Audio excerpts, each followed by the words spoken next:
I totally reject the existence of an omnipresent, all-powerful, all-knowing God. I'm not an atheist for the reason that I'm arrogant, or proud, or vain. Nor am I a demigod, nor a prophet. No, nor am I God myself.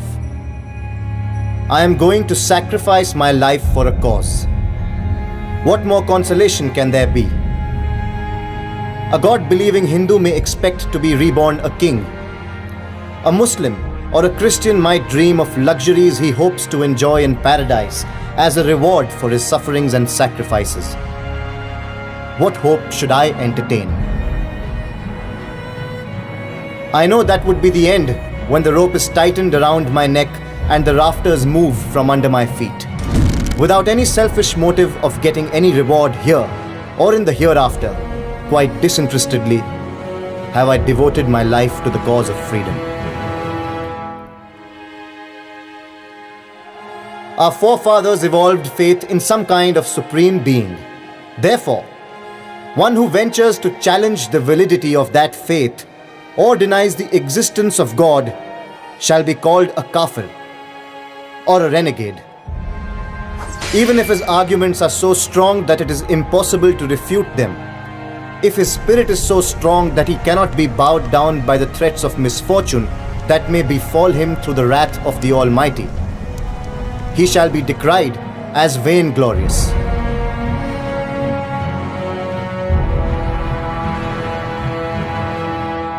I did not turn atheist because of vanity. My disbelief in God has turned all the circumstances too harsh, and this situation can deteriorate further. Being a little mystical can give the circumstances a poetic turn.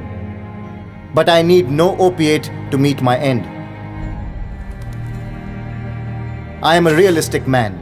I want to overpower this tendency in me with the help of reason. I am not always successful in such attempts, but it is man's duty to try and make efforts. Success depends on chance and circumstances. It is necessary for every person who stands for progress to criticize every tenet of old beliefs. Item by item, he has to challenge the efficacy of old faith. He has to analyze and understand all the details. If, after rigorous reasoning, one is led to believe in any theory of philosophy, his faith is appreciated. His reasoning may be mistaken and even fallacious, but there is a chance that he will be corrected because reason is the guiding principle of his life. But belief, I should say blind belief, is disastrous. It deprives a man of his understanding power and makes him reactionary. Any person who claims to be a realist has to challenge the truth of old beliefs. If faith cannot withstand the onslaught of reason, it collapses.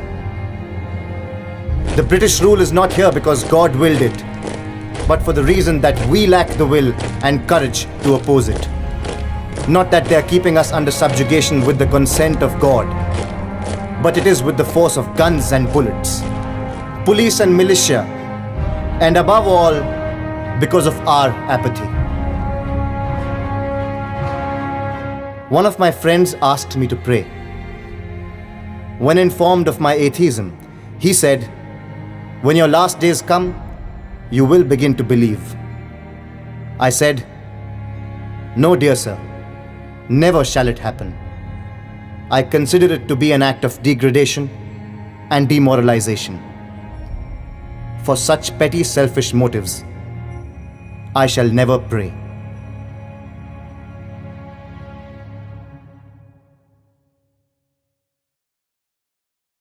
It transcends the senses, but it is possible to reason out the existence of God to a limited extent. All his activities and movements were guided by slogans of truth and non-violence, to which nobody had any objections.